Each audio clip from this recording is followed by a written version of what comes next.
SSS members and pensioners, it's me Angel again. Welcome sa aking YouTube channel. So may tanong si Ma'am Marilo Alihaga. Sabi niya, Ma'am, may 13th month pay din ba ang partial disability pension? Kaya naman sa video na ito guys, pag-uusapan po natin kung meron bang 13th month pension ang ating mga total disability pensioner and partial disability pensioner. According po sa policy and guidelines ni SSS, pagdating sa ating mga 13th month pension for disability pensioners, ang sabi dito ni SSS guys, a total disability pensioner is also entitled to a 13th month pension payable every December. So, ibig po sabihin, para po sa ating mga total disability pensioner dyan ni SSS, pag sinasabing total disability pensioner, ito po yung mga makaka-receive na po no, ng lifetime pension with SSS dahil wala na silang capacity pa para magtrabaho or bumalik sa trabaho. So, sa ating mga total disability pensioner, meron po kayong 13th month pension every December. And then, para naman sa ating partial disability pensioner, sabi dito, for a partial disability pensioner, 13th month pension shall be paid provided that the pension duration is at least 12 months.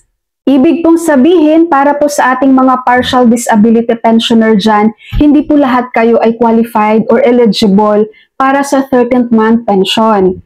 Dahil magiging eligible lang po sa 13th month pension ang ating mga partial disability pensioner kapag or sa kondisyon na ang tagal po ng pension nyo ay umaabot po ng at least 12 months pension. Kasi guys, di ba ang ating mga partial disability pensioner, meron lang kayong certain period kung hanggang kailan lang yung pension nyo as a partial. Yung iba dito 6 months lang, yung iba 3 months lang, no, ang iba 9 months lang. So kapag po ganun lang kaiksi ang pagiging partial disability pensioner nyo with SSS, you are not qualified po para sa 13th month pension.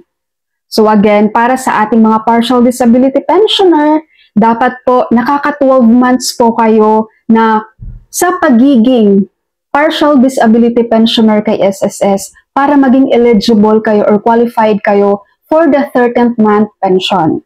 Okay? Sa mga partial disability pensioner dyan, so ngayon pa lang guys, ma-check nyo na sa sarili nyo kung qualified ba kayo for the 13th month pension or hindi. Lalong-lalo na nga po, doon sa mga hindi naman aabot or hindi umabot sa 12-month pension as partial disability pensioner ni SSS.